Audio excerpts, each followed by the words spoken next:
Jadi usahakan semua furniture lah ya, atau apapun yang berkaitan dengan yang tidak berkaitan dengan sistem utilitas sebaiknya minimalisir lah ya.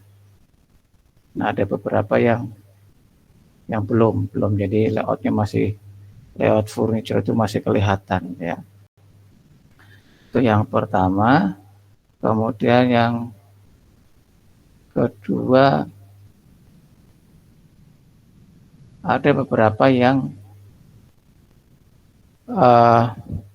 kan kita akan merancang utilitas di bangunan tinggi. Nah ya, jadi salah satu komponen penting dari bangunan tinggi adalah core. Ya. Nah, core itu selain untuk struktur, ya, karena dia kan secara kekuatan lebih stabil dan lebih kokoh, gitu ya. Dan biasanya di sistem utilitas itu kan bahannya rentan lah ya, kan isinya cuma pipa-pipa ya, baik pipa PVC maupun pipa besi lah ya kalau untuk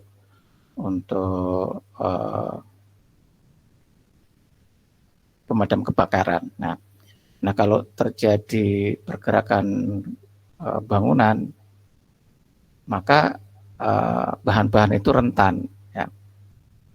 Satu, kenapa ditaruh di dalam core. Yang kedua, kalau terjadi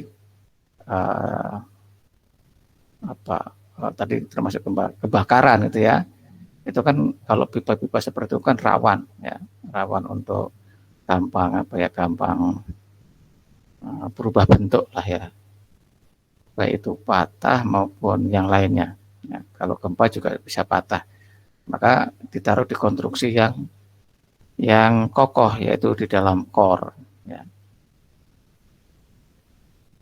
Nah, bagi mereka yang ada beberapa mahasiswa nih ya, yang bangunan mungkin termasuk bangunan tinggi ya, lebih dari 15 lantai. Dia fungsinya apartemen, dan apartemen itu tidak, sistem utilitasnya tidak pakai core tetapi pakai shaft gitu ya. Nah, tapi saya nggak yakin di lantai bawahnya dia ada ininya nggak, ada shaftnya nggak, karena kalau ketemu dengan lantai dasar itu kan biasanya lantai dasar kan isinya ruang-ruang fungsional lah ya, entah itu untuk lobby, entah itu untuk kafe, resto, entah itu tempat belanja gitu ya. Apakah ya core-nya itu shaft-nya itu sampai ke bawah gitu ya. Tapi umpama seperti itu pun harapan saya jangan milih bangunan-bangunan yang sistem utilitasnya lewat shaft gitu. Harus lewat shaft di dalam core ya. Karena tujuan yang tadi gitu ya. Karena kalau bangunan itu kan rawan akan berubah bentuk. Ya. Mungkin karena kalau gempa dengan goyangan sedikit, karena bangunan tinggi kan rawan berubah bentuk, makanya harus ditarik core ya. Saya sih lihat ada beberapa yang bentuknya itu shaft bukan di core ya. Nah, itu yang kedua. Kemudian yang ketiga, ada beberapa mahasiswa yang sudah ada core-nya, cuma belum menentukan di sub mana pipa air vertikalnya gitu ya. Kan harus ditentukan dulu shaft-nya gitu ya. Dan ada beberapa yang menaruhnya itu ya memang nanti dia akan sedikit banyak dekat dengan dinding ya. Biasanya sih bukan ditempelkan di dinding. Nah, ada beberapa yang naruhnya itu di dalam dinding gitu ya. Jangan naruhnya itu di tepian dinding. Bahkan berjarak juga apa-apa, kadang-kadang juga mereka bikin apa ya, kayak Pak, maaf, ya ada yang ini belum dari katanya. belum di join. Ya. Biasanya dia bikin apa namanya, kayak bracket sendiri lah gitu ya. Tapi bentuknya bukan nempel di dinding, jadi dia bikin kayak T, mungkin kalau saya nanti sempat apa moto lah ya. Dia tersendiri gitu. Jadi jangankan ya harus di luar dinding ya. Ada beberapa teman mungkin yang dengar di jadi benar dibetulkan lah ya. Nah, untuk saat ini kan ada baru mendapatkan nilai tugas mingguan. Nanti kan diperbaiki tugas ini, kemudian dikumpulkan untuk nilai tugas besar. Kadang-kadang saya juga susah menelusuri nih ya. Nah, saya buka kamera kok. Nah, saya susah menelusuri untuk, dulu saya kira-kira yang mau saya tampilkan yang mana. Ini juga ini punya Amelia.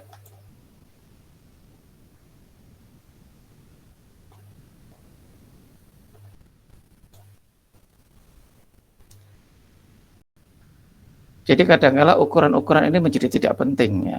Karena kalau dikasih ukuran jadi riweh ya, konsentrasi kita untuk melihat sistem instalasinya jadi terganggu ya.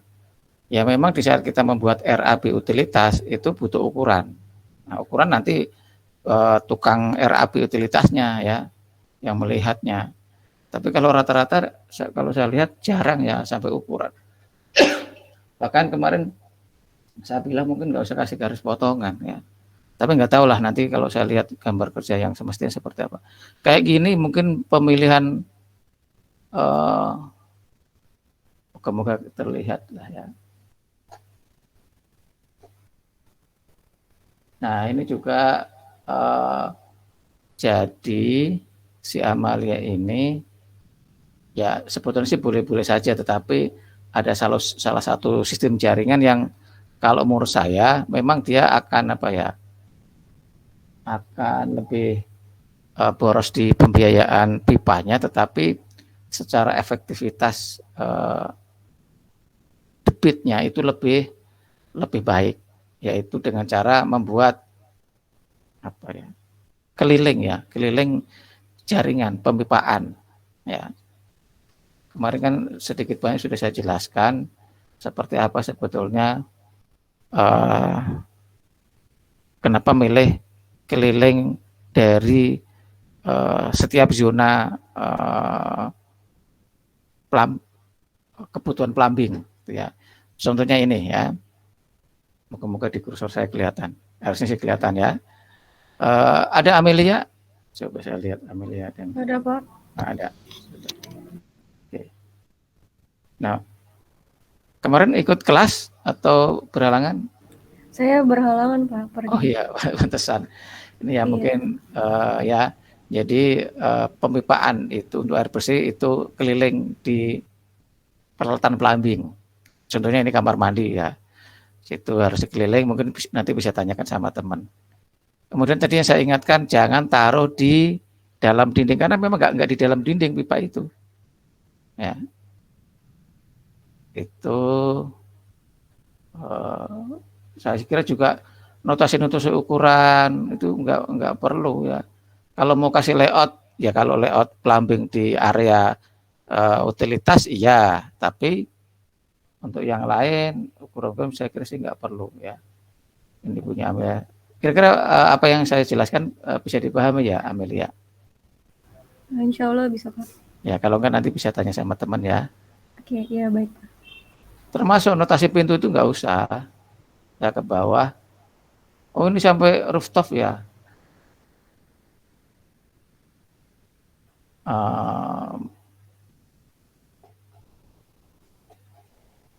Ini ground.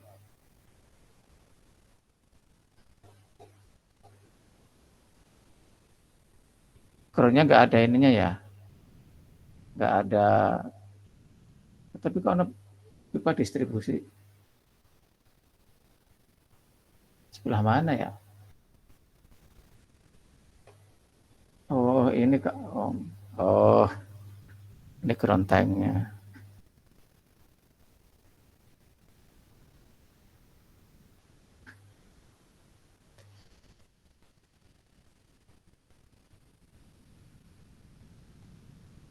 Ya kalau mau membahas ini, kira-kira keronteng ini dari mana sumbernya? Apakah dari uh, pipa dalam, apa sumur dalam? Tapi sini ada ruang pompanya nih. Pipa dalam, apa? Ini fungsi bangunnya apa, Amelia? Apartemen, Pak. Apartemen. Ada berapa kamar apartemennya keseluruhan?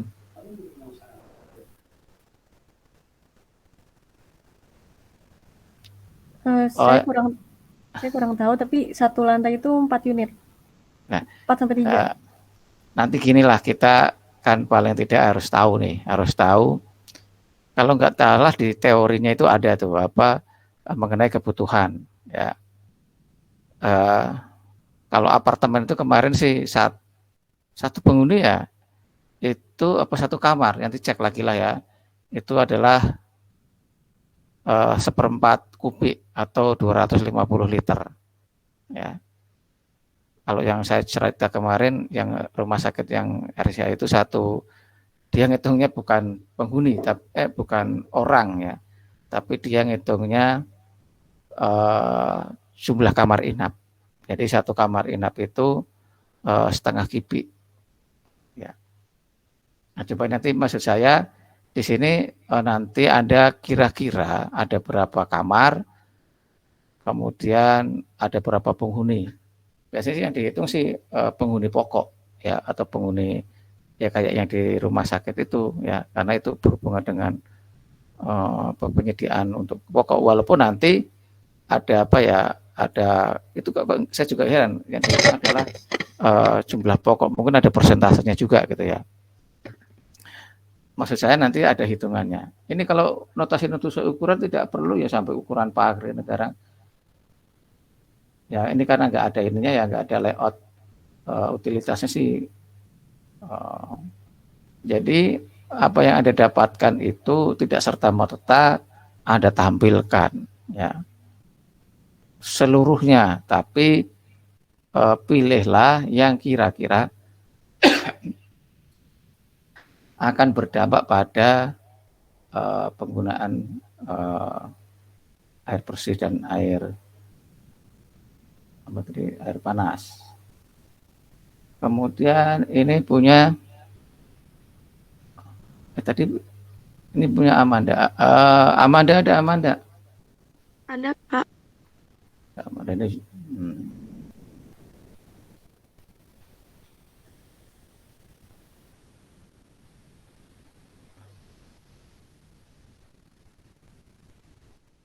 Amanda kemarin ikut kuliah nggak, Amanda, di kelas? Ikut, Pak. Mendengarkan penjelasan saya. Kenapa? Kenapa, Pak? Kenapa saya kenapa? Enggak, Pak. Saya kenapa? Ini juga distribusinya juga di tiap pemipa zona pelampingnya belum keliling gitu ya. Juga ada beberapa perabot pelamping yang tidak kebagian. Sebenarnya ya kebagian cuma.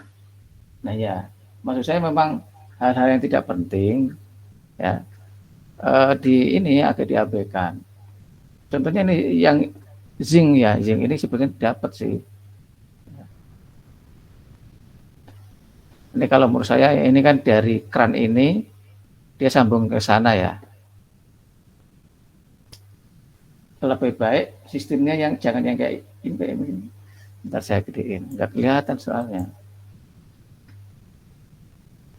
Halo Amanda, ini ke keran ini dulu ke sini kan, soalnya kalau saya lihat kok beda dengan yang ini nih. Maaf, Pak. belum ter-share screen kayaknya, Pak. Jadi Hah? saya nggak bisa Oh, melihat. sorry. Belum di ini ya. Iya, Pak. Sorry. Ah, maaf. Udah saya gede-gedein. Nih, muka-muka kelihatan. Ntar, nunggu dulu lagi di jalan. Nah, ini. Kalau yang ini benar, jadi jangan ke salah satu dulu. Kalau ini kan, kalau ini dapat air, ini masih dapat. Kalau ini sama nggak sih ini? Ini dulu atau karena kalau saya lihat garisnya beda ini.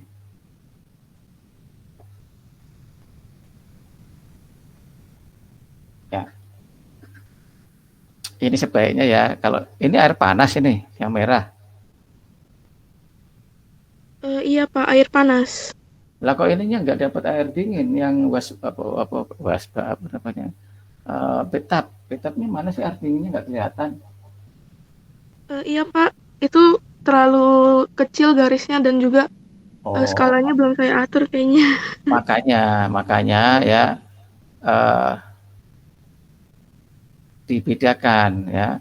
Ini sih iya. Jadi jangan bersinggungan seperti ini, agak dijauhkan. Ya jangan dijauhkan. Walaupun nanti waktu kita masang juga apa dekat, tapi waktu gambar kan nggak boleh. Nah seperti inilah ada jaraknya lah gitu.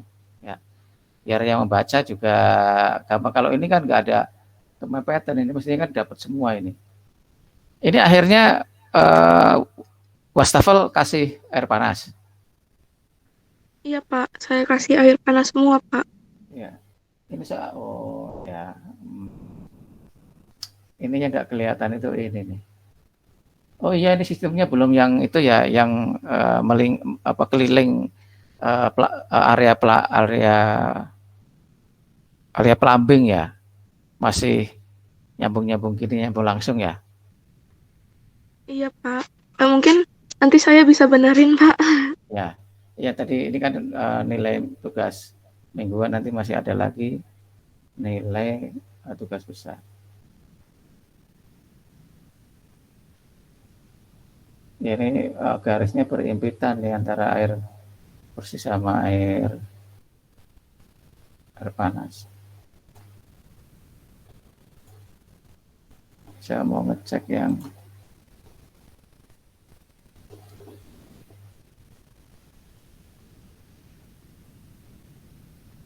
kalau pipa riser naik itu apa ya, pipa kemana yang hijau biru ini? Pipa yang dari ground tank ke upper tank, Pak. Oh, ya. Kalau yang ini kan gravitasi lah ya.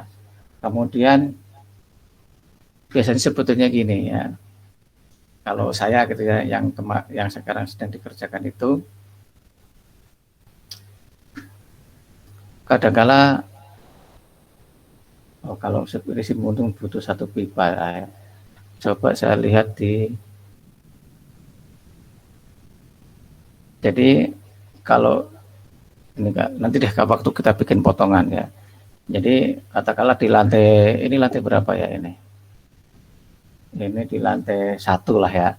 Mungkin lantai 2 tipikal juga kayak gini. Cuma nanti ya pipa yang dari atas, yang dari tangki atas itu satu pipa langsung ke lantai 1. Nah, lantai 2-nya itu tidak boleh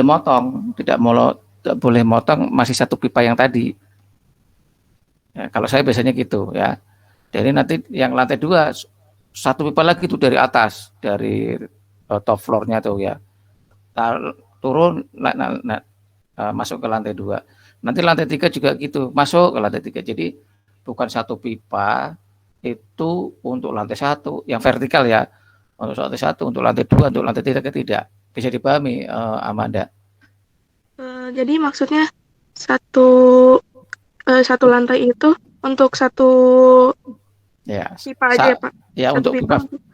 untuk pipa vertikal satu pipa itu untuk lantai 1 katakanlah ya.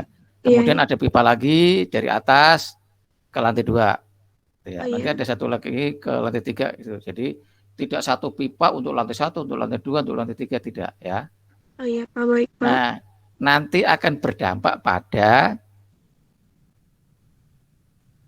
saf untuk pipa air bersih. Katakanlah Anda di lantai 1, kan berarti ada satu pipa ke lantai 1. Lantai 2 itu pasti ada tuh. Di situ ada katakanlah birunya ada 2. Biru yang 1 itu adalah untuk lantai 1, dia tidak didistribusikan karena untuk lantai 1, oh ini langsung dia.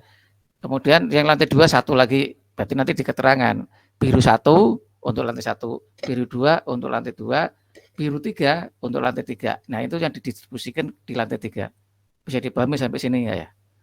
Bisa, Pak. Ya. Nanti lantai 4 juga gitu. Berarti di situ ada 4 biru, titik biru pipa vertikal yang di lantai 4. Cuma yang didistribusikan hanya yang di lantai 4 saja. Gitu ya. Jadi pahami ya? Bisa, Pak. Ya, nanti jadi memang nanti akhirnya banyak pipa. Ya, tergantung kalau katakanlah sedikit mungkin satu pipa itu untuk 2 lantai gitu ya. Tapi kalau kebutuhannya banyak, satu pipa satu lantai, satu lantai gitu. Itu tergantung hitungannya sebetulnya, tergantung hitungannya. Ya. Oke, Ya, Pak. kemudian yang lain. Itu nanti kalau di denah itu kelihatannya hanya di saf air bersih, air bersih, air lah. Tapi nanti di potongan juga akan kelihatan. Nanti kan Anda bikin potongan juga. Ya. Oh iya, Pak. Baik, Pak. Terima kasih. Oke, berikutnya yang ingin saya lihatkan adalah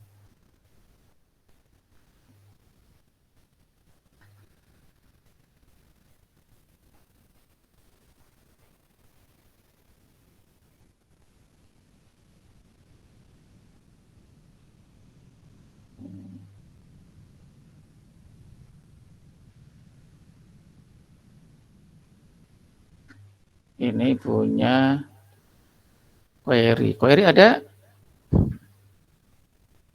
Halo, apa query ya namanya ya? Query. Ada query? Ada enggak?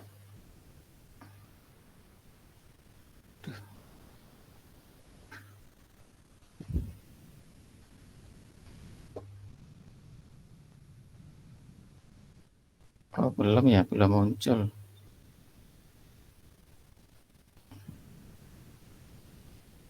Query belum ada. Ya mungkin kalau nanti ada bisa sampaikan, tapi paling tidak yang ingin saya katakan, nah ini yang saya maksud ya. Ini saya tidak tahu subnya di mana. Kayaknya siapa di sini, apa di sini nih, kayaknya di sini nih. Jadi setiap zona ini ada subnya. Cuma saya lihat coba cek dari lantai sana.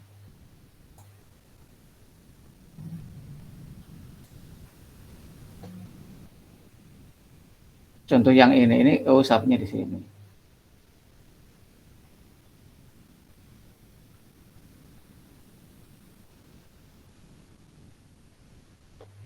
Lantai ini di sini subnya.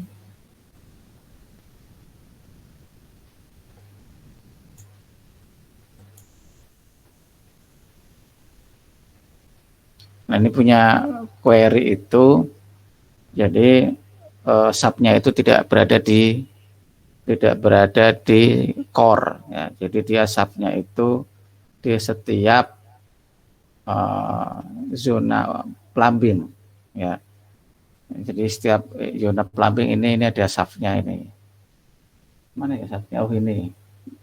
Biasanya sub itu silang ya, menunjukkan dia enggak ada atau kosong lah ya. Ya sebetulnya sih kadang-kadang memang permasalahan di lapangan bisa diselesaikan beberapa teknik lah ya. Tapi maksud saya di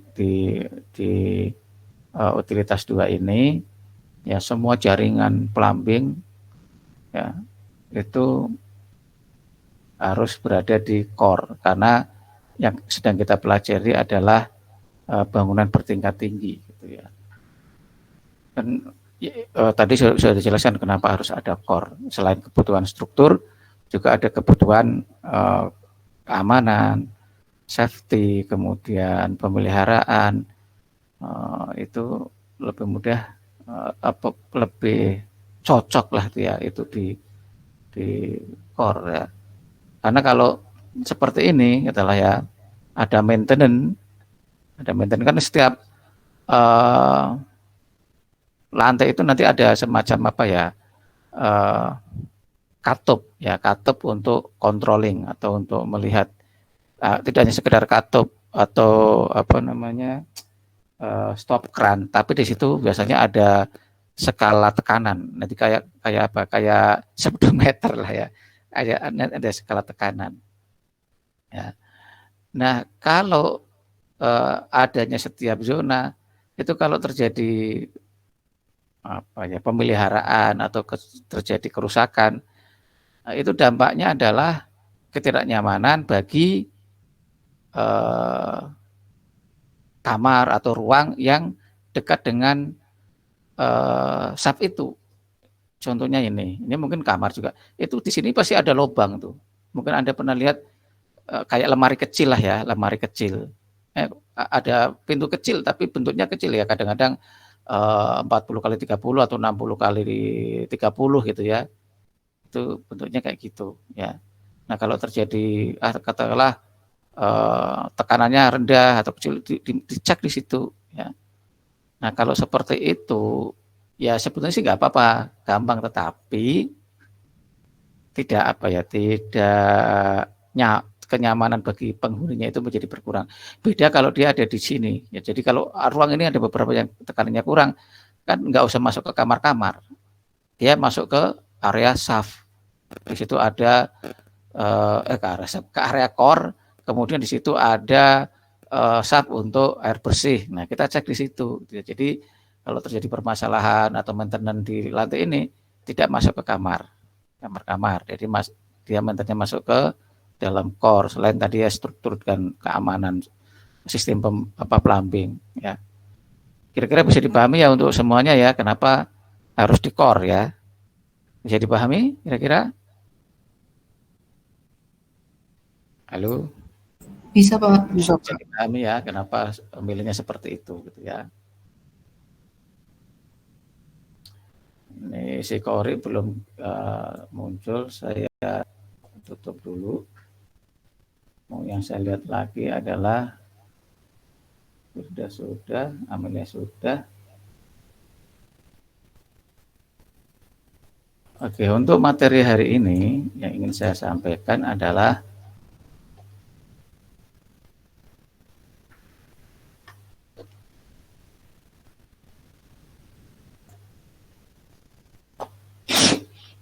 yang sebelum kuliah mungkin ini dulu apa bentar saya kirim dulu deh materinya.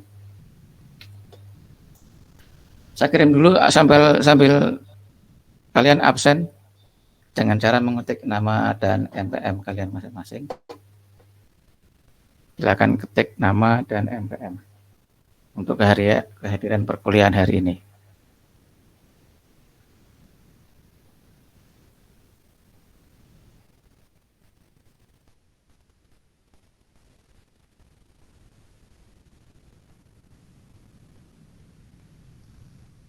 Sambil saya nunggu WhatsApp saya loading.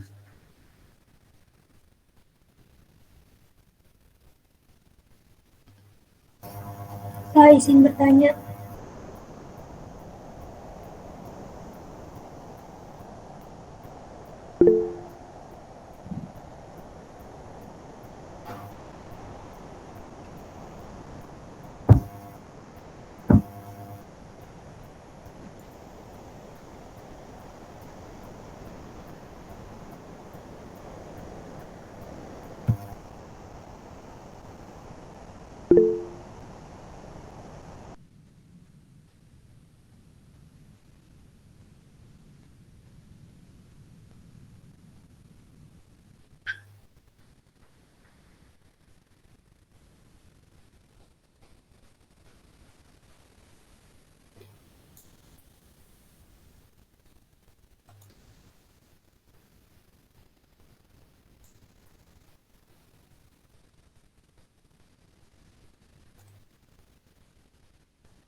Untuk materi sudah saya taruh di WA grup. Anda lihat.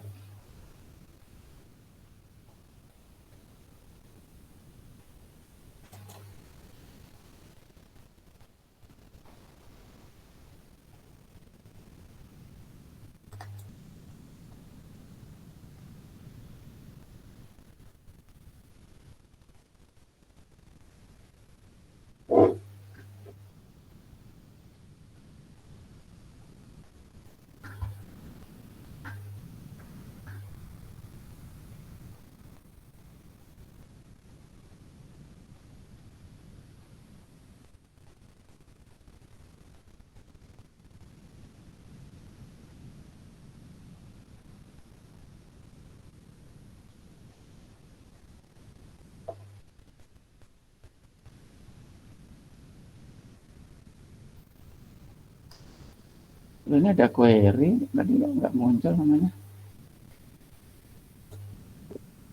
Maaf Pak, tadi laptop saya blue screen. Harus restart laptopnya. Oh, pantesan. Jadi saya munculin tuh apa contoh tugasmu yang apa yang kemarin. Ya udah.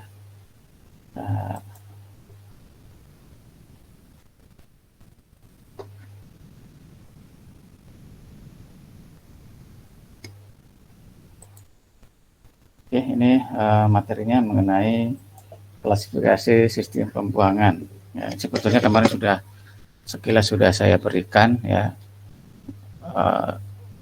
bahwa sistem pemipaan pada bangunan bertingkat tinggi itu ya ada air bersih itu ya ada air panas, ada air dingin ya. Kemudian ini kok ada air es untuk keperluan tata udara ya. Ini mungkin kalau beberapa negara lah ya, mungkin kalau kita ada enggak ya air. Mungkin gini zaman tahun berapa kira-kira ya. Jadi di Gunadarma itu pernah ya. Jadi di beberapa tempat ya itu dikasih kayak embun, cipratan embun ya. Jadi kayak konsepnya itu kayak di Mekah gitu ya.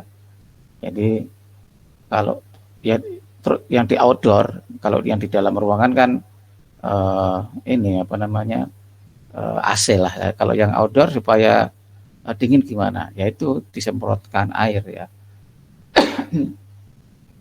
Ya mungkin tadi pakainya air yang diinikan dulu di freezer dulu gitu ya. Tapi bukan air freezer kayak freezer lewat lah ya, kayak kita air panas yang lewat gitu ya. Pernah itu di Gunadarma ya. Tapi kalau saya lihat nggak efektif ya. Jadi yang namanya air itu kan kalau kena udara, apalagi tempat kita, udara kita itu kan ada debu gitu ya. Akhirnya apa dampaknya? Jendela, dinding, sampai genteng itu jadi warnanya kusam. Kita ini sih nggak apa-apa, seneng ya, adem ya, ada embun, air embun itu disemprotkan ya. Itu masangnya itu di kampus Depok yang Bedeng yang sekarang gedung auditorium itulah ya. Kemudian di kampus itu penghubung ruang antara gedung 1, gedung 2, gedung 2, gedung 3 lah kalau nggak salah itu ya. Itu kan ada kayak taman itulah ya. Itu dulunya ada kayak menara air, menara itu ya. Dia menggempurkan air tapi dalam bentuk uap air. Ya. Tapi itu lama kelamaan jendelanya, kusennya, dindingnya itu jadi kusam. Mungkin dilihat dari situ airnya sekarang udah nggak dipakai lagi. Ya peninggalannya kayak itu kolam-kolam tanam air itu yang di ya.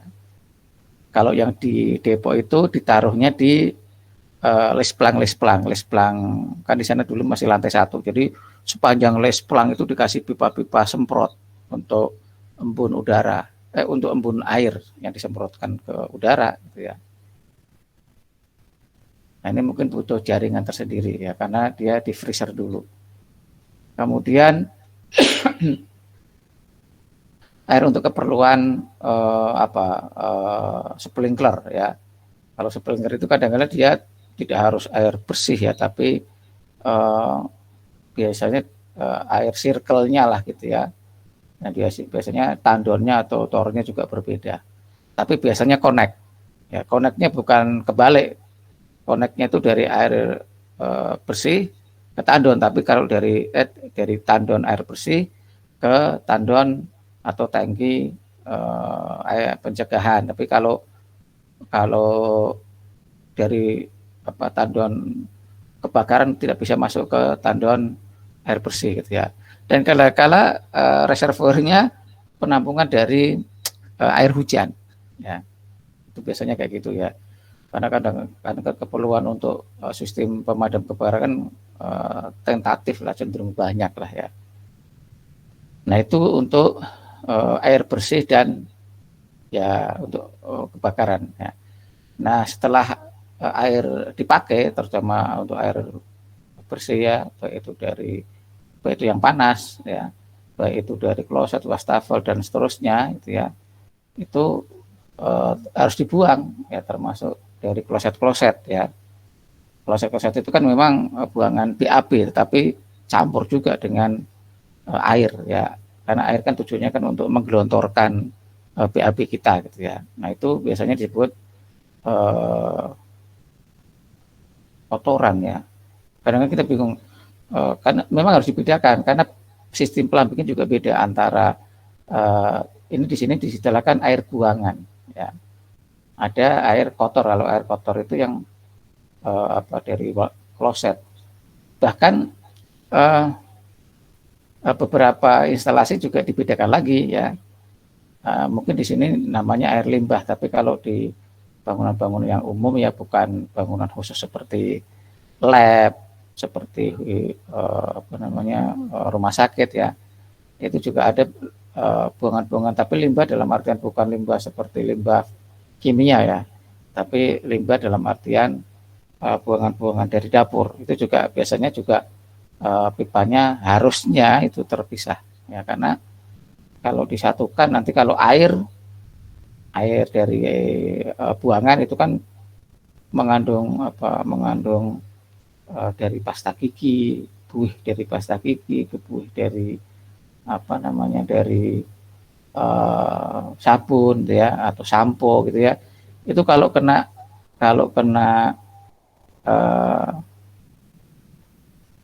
minyak itu reaksinya menggumpal gitu ya. Jadi bisa menyumbat, makanya harus ada pipa tersendiri. Dan untuk limbah itu bahkan yang minyak itu dikasih itu harus bak kontrol tersendiri. Bahkan ada beberapa titik yang harus dikasih penetralisir zat kimia untuk mencerna atau menguraikan minyak gitu ya. Demikian untuk limbah-limbah rumah sakit juga seperti itu ya. Itu jadi ada pipa untuk limbah, dan nanti akhirnya kan ke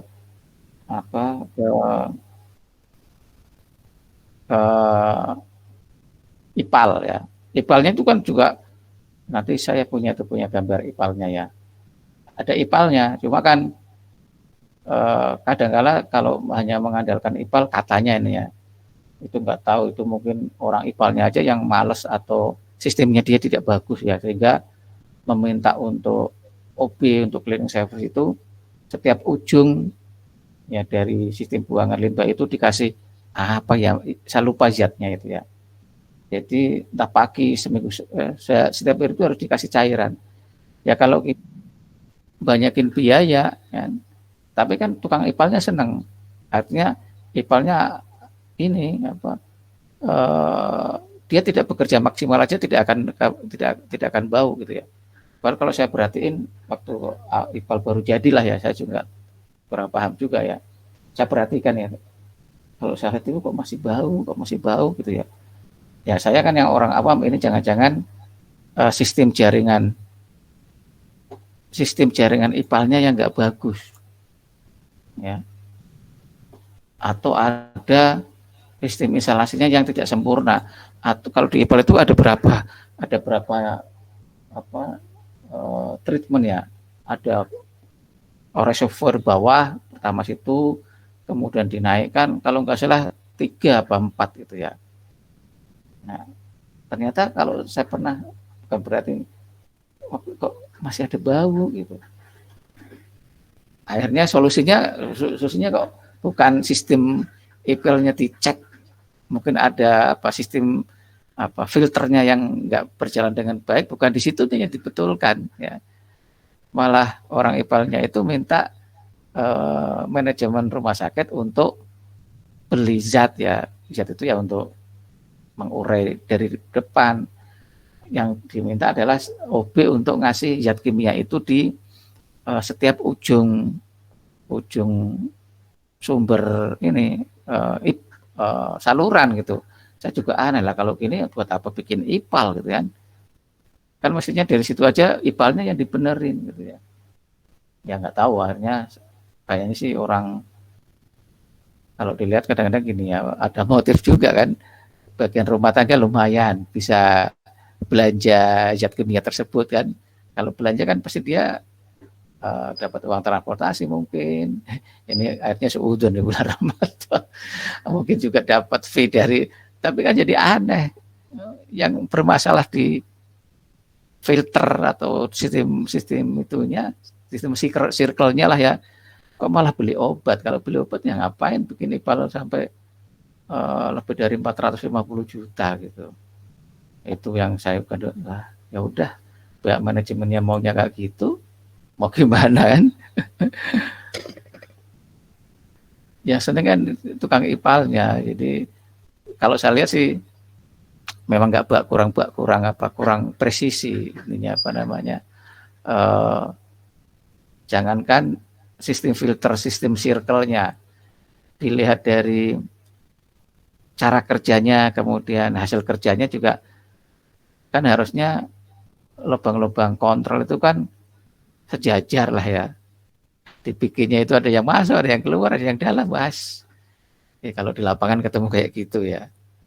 Kalau mau protes ya bukan tanggung jawabnya. Kalau nggak protes di lingkungan kita gitu. Aduh, itulah kalau kita di lapangan kayak gitu. Nah ini ya, sumber pembuangan untuk tempat pembuangan ya, sistem pelampingnya ada kloset, ya bisa kloset duduk, bisa kloset jongkok gitu ya. Kemudian wastafel, kemudian bisa zinc, bisa wasba. Apalagi kalau di rumah sakit itu wah banyak banget ya. Ini wasbanya itu wasba untuk cuci yang dari OK atau ruang operasi, ada yang dari farmasi, itu kan dipisah-pisah gitu ya. Kemudian ada urinoir itu tempat kencing, pipis ya gitu ya. Kemudian floor drain, floor drain ini ya bisa dari wasba, bisa dari kamar mandi, mungkin dari tempat cuci gitu ya. Kemudian bisa juga dari bisa dari bathtub, mungkin dari, kadang-kadang kita juga melihat beberapa kamar mandi yang pakainya showernya ada full drainnya tersendiri, terpisah dari buangan air mandi yang pakai bak gitu ya. Mungkin beberapa juga masih ada lagi ya, kalau kita buangan dari jemuran itu kan, kemudian mungkin dari tempat cuci gitu ya. Kemudian secara klasifikasi jenis air buangannya ada pembuangan air kotor, air bekas. Ya, air kotor itu ada yang dari kloset lah ya. Air bekas itu ya dari full drain yang dari kamar mandi, bathtub gitu ya, mungkin wastafel dan seterusnya, mungkin juga cuci ruang cuci ya, dari mesin cuci lah ya. Kemudian sistem pembuangan air hujan, ya. Ini juga ada fall drain-nya atau afur gitu ya. Ini kemudian ini biasanya kalau kita untuk air hujan air hujan bangunan itu kan kadang-kala ada sistem penalangan ditalang ya. Talang itu juga ada dibuang lewat pemipaan juga. Beda kalau tidak ada talang. Ya tidak talang kan berarti kan air hujannya masuk ke mana? Ke halaman. Nah, di halaman juga mungkin juga ada saluran-saluran ya. Baik itu saluran terbuka ya, bentuknya terbuka itu ya mungkin bis beton U gitu ya. Bisa juga saluran tertutup bis beton yang ditanam di dalam tanah gitu ya. Kemudian sistem air buangan khusus tadi ya bisa dari minyak, bisa dari sumber-sumber buangan yang khusus tadi mungkin dari kamar OK, mungkin dari kamar tindakan itu kan tidak boleh masuk ke saluran langsung ya. Jadi dia dibuat sistem pemipaan tersendiri.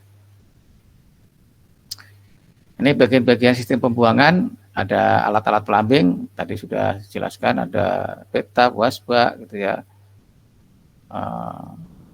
Ada kloset, kalau kloset, dia langsung lah ya. Tapi kalau dari wasba, wastafel, bak cuci piring, itu biasanya namanya apa ya kan? Bedanya apa antara full drain, floor drain, sama afur, gitu ya. Kemudian pipa-pipa pembuangan, ya, ini juga sama ya, ada pipa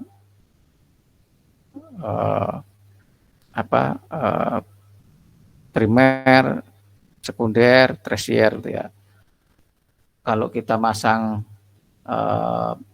pembuangan air hujan, kemudian pipa vertikalnya akan kita masukkan ke dalam kolom atau ke dalam dinding, ya, kan nggak mungkin kita pakai pipa yang besar ya, katakanlah 3 in ya, atau berdasar hitungan ya, karena kan kelihatan ya.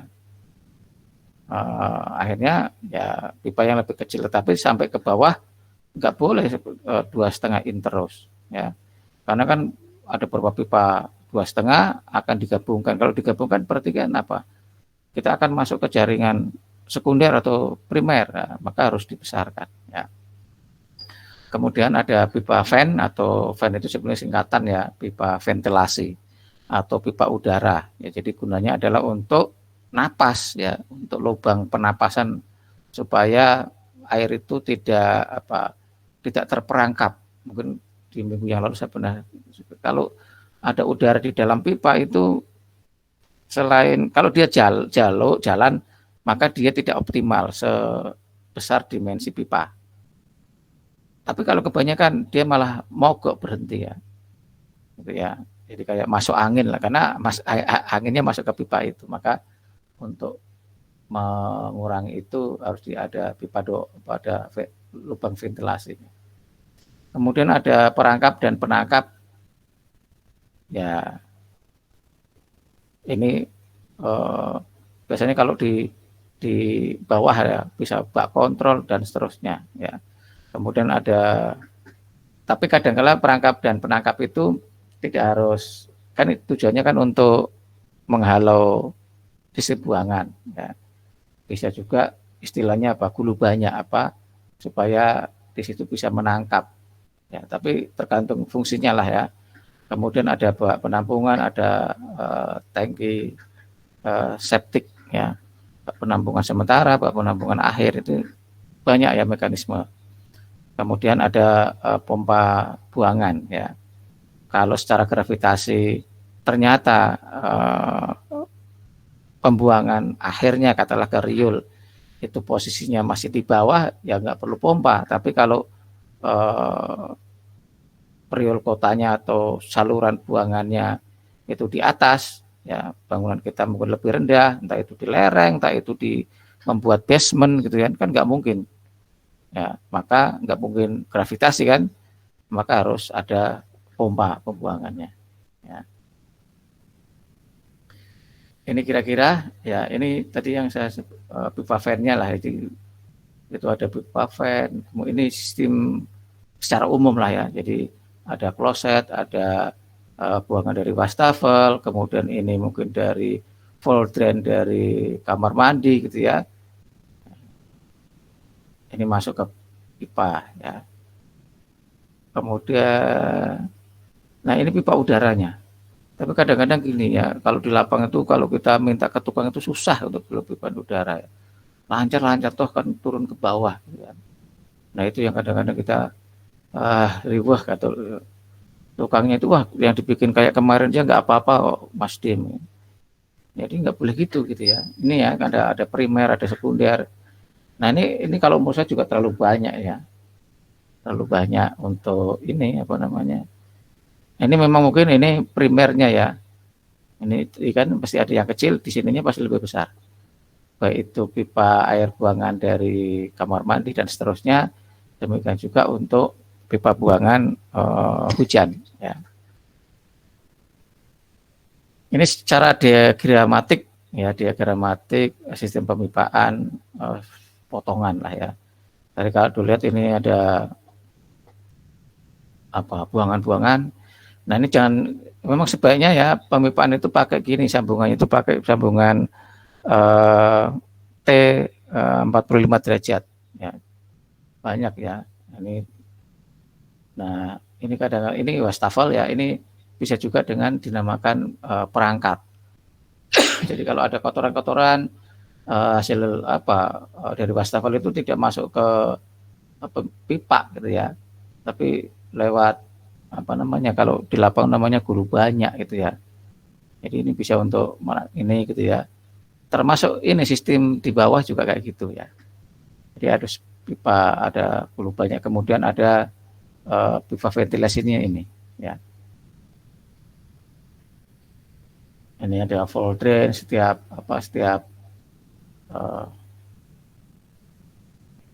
dengan lantai lah. Ini pipa nah harus hati-hati ya.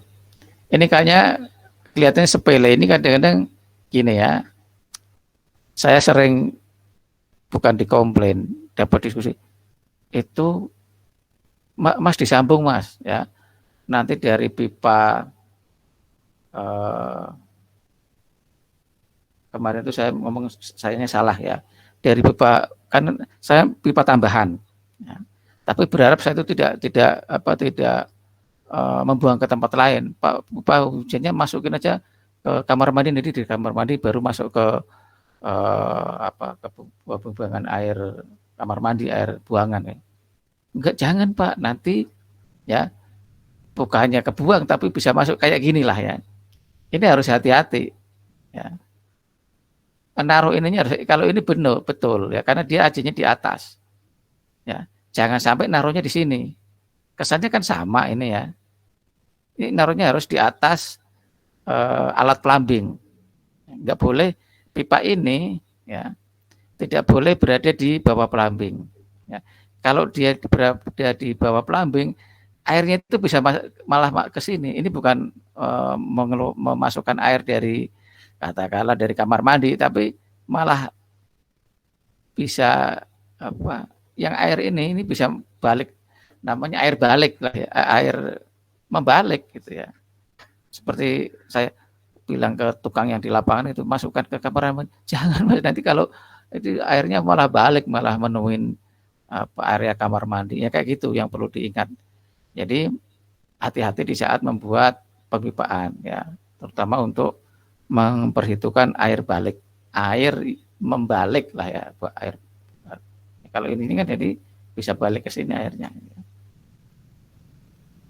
Ini secara, nah kalau kita gambarkan hanya gini, garis-garis. Tapi kalau yang betul kan gini, berdasarkan jaringan pipa sesuai dengan dimensinya. Ya. Nah kalau ini kan semuanya sama garisnya. Yang membedakan hanya notasi garis, strip-strip atau garis penuh gitu kan. Nah, yang membedakan lagi sebetulnya tadi ya yang saya jelaskan, yaitu apa? Ada keterangan diameter pipanya. Ya. Itu kan ada diameter setengah, 1/4, ada 1/2, ada 2, ada 1/2 juga ya. Nah ini dalam rangka untuk menganalisis mana sih pipa-pipa yang akan berdampak untuk mengumpulkan air buangan. Ya, jangan sampai sama ya.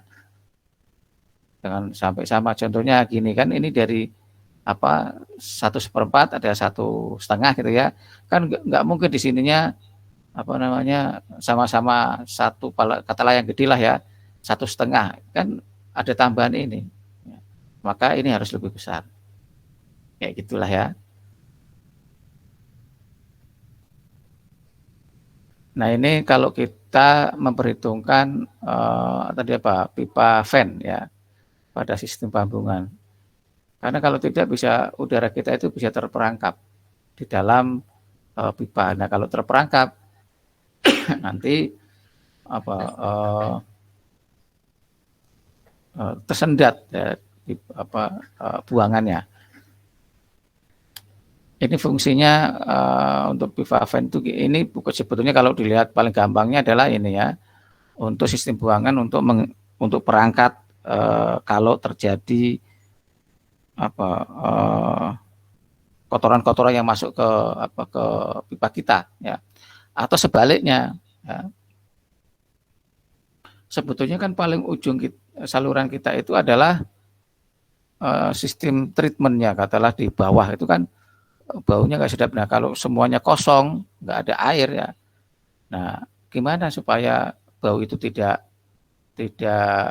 masuk ke ruangan-ruangan di lantai bangunan bertingkat itu.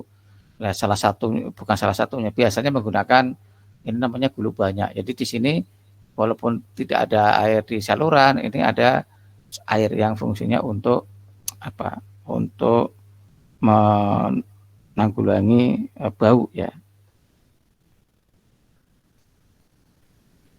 Ini pipa-pipa pembuangan kalau kita melihat sistem ya. Sebenarnya kalau di wastafel gitu ya, ini kita beli yang ini ya. Jangan langsung gini, langsung ke pipa buangan, jangan ya. Yang ada gulu banyak. Ini ada banyak lah ya, mau yang pakai stainless, mau yang pakai PVC, mau yang pakai ya rata-rata hanya stainless sama PVC ya. Mau pakai keramik juga ada ya. Kalau di kloset duduk juga ada ya. Jadi modelnya gini ya, gulu banyak lah ya. Di urinoir juga sama gitu ya. Bahkan kalau kita bikin sumur bak kontrol itu juga harus gini ya. Jadi ini kan air keluar, ini air masuk. Kalau posisinya sejajar, ya, itu air masuk itu jangan dibiarkan begitu saja. Kalau dibiarkan saja, ini kalau ada endapan-endapan langsung aja bablas keluar ya. Atau kalau sininya bau, ya, itu terperangkap. Atau kalau di sananya bau, jadi bau tidak akan balik ke sini. Gitu ya. Nah, kalau di sananya bau ya, kalau ini kan air akan ganti terus ya. Nah, jadi bentuknya adalah gini ya. Nah, kalau ada bau di sini, katalah ini kan pasti masuk ke sumur resapan atau masuk ke ke riol kota. Kalau riol kotanya kadang-kadang kan bau ya, kawasan di perkotaan itu supaya nggak masuk ke sana, maka dia harus dikasih sebenarnya istilahnya kalau saya itu namanya gulu banyak. Jadi kayak ginilah ya. Ini juga sama. Kalau di sini bau nggak ke sana karena dia terperangkap kalau tertutup oleh yang air yang di sini ya. Ini juga sama ya. Kemudian itu ada pasir kerikil, sebetulnya ini fungsinya sih untuk mengendapkan buangan gitu ya.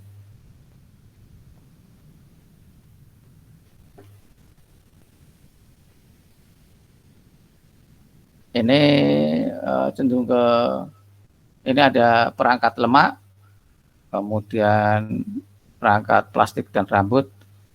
Nah,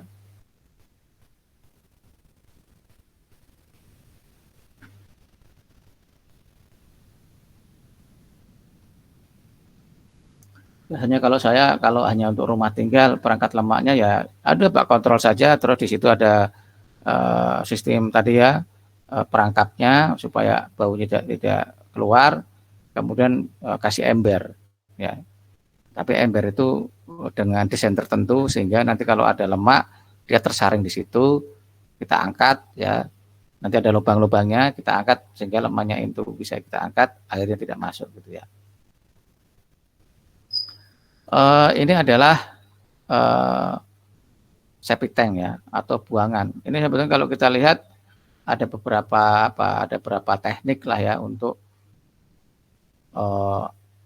dari septic tank dibuang kemana gitu ya. Nah, yang pertama ini kalau dari septic tank itu dibuang ke sumur resapan. Ya, memang harusnya gitu ya. Atau dari septic tank ke sumur resapan kan dia berarti apa? Meresap ke tanah, ya kan? Tapi kan sistem, jadi sebetulnya yang paling bagus septic tank itu setelah keluar air dari septic tank itu sudah nggak ada gumpalan lagi ya. Septic tank yang betul ya, karena kalau kita ngomongin septic tank yang betul itu kan dia harus kedap air, kemudian minimal itu harus ada tiga zona ya. Jadi kalau dari kloset masuk ke septic tank itu tidak langsung kebuang, dia akan kotoran kita itu akan berada di permukaan. Katanya waktu saya kuliah itu kira-kira 3 hari. Setelah 3 hari kotoran kita itu akan turun. Ya. Nah setelah turun, ya nanti kelamaan dia akan naik. Nah tapi bentuknya bukan gumpalan lagi. Bentuknya adalah sudah kecil-kecil lah gitu ya. Nah itu berarti masuk ke ruang kedua atau zona 2. Nah setelah sekian lama ya itu akan turun lagi, kumpulan-kumpulan itu akan semakin kecil ya. Nanti akan menjadi air lah gitu ya. Nah nanti kan di bawah itu ada endapan tuh, nanti ada takarannya endapan. Nah kemudian setelah mengendap ya itu air akan naik. Nah itu yang dibuang itu ya air sebetulnya ya. Nah kelamaan endapan septic tank itu akan lama, akan banyak. Nah kalau banyak berarti butuh dikuras. Ya makanya kan ada kan jasa sedot WC kan, nah itu sebetulnya ya.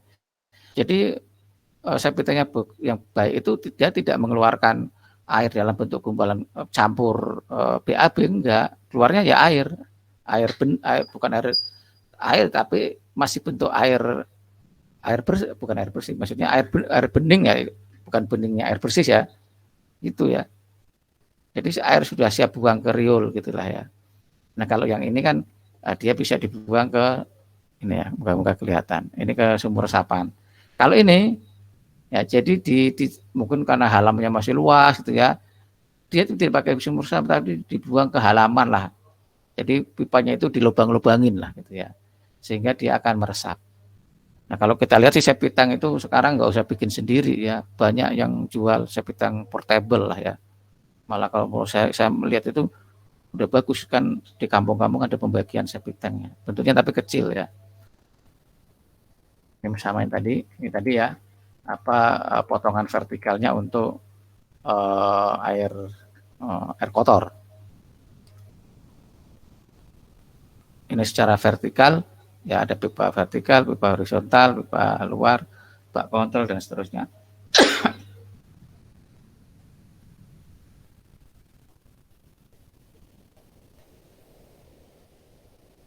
Ini tadi.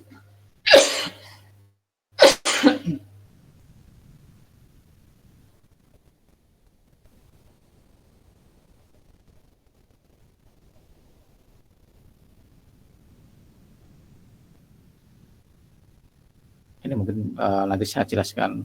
Kadang-kadang kan kita ini kalau di di industri agak jelimet lah, mungkin kita sih tidak akan ketemu ya. Hujan, ini air hujan nantilah ya saya sampaikan ya. Jadi sekarang air kotor ya. Itu kira-kira pertemuan hari ini mungkin ada yang ingin disampaikan.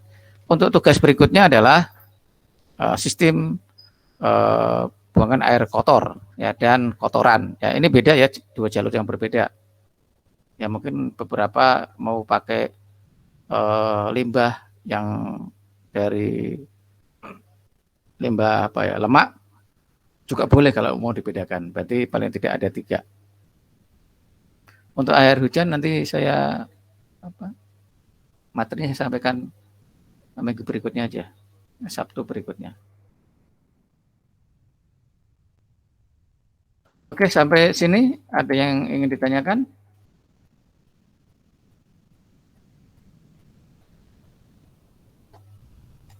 Kalau tidak ada, saya kira cukup. Jangan lupa ya, tugasnya adalah Anda membuat sistem plumbing, sistem distribusi air kotor dan kotoran dan air limbah di denah yang sama ya.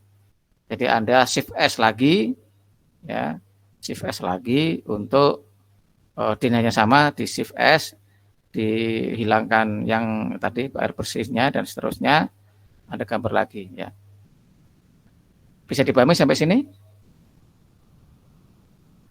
Halo? Bisa, Pak. Oke, ya sebetulnya sih kalau di lapangan pipa itu akan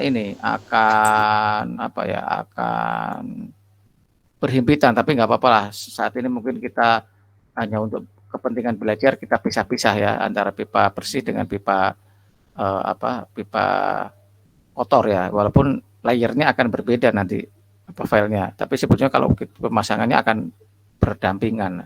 Tapi nggak apa-apa ya, kita kan masih belajar. Itu saja, kalau sudah cukup, saya kira saya ucapkan terima kasih.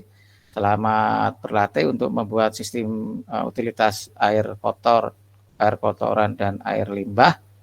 Air limbah mungkin sedikit lah ya. Anda kerjakan di CAD, kemudian Anda kumpulkan dalam bentuk PDF. Ingat ya, gambar hanya untuk kepentingan utilitas. Terima kasih atas kehadirannya di ruang ini. Saya akhiri. Akhirul kalam. Wassalamualaikum warahmatullahi wabarakatuh. Waalaikumsalam warahmatullahi wabarakatuh. Terima kasih banyak, Pak. Oke, terima kasih. Saya tutup. Terima kasih Pak. Sama-sama.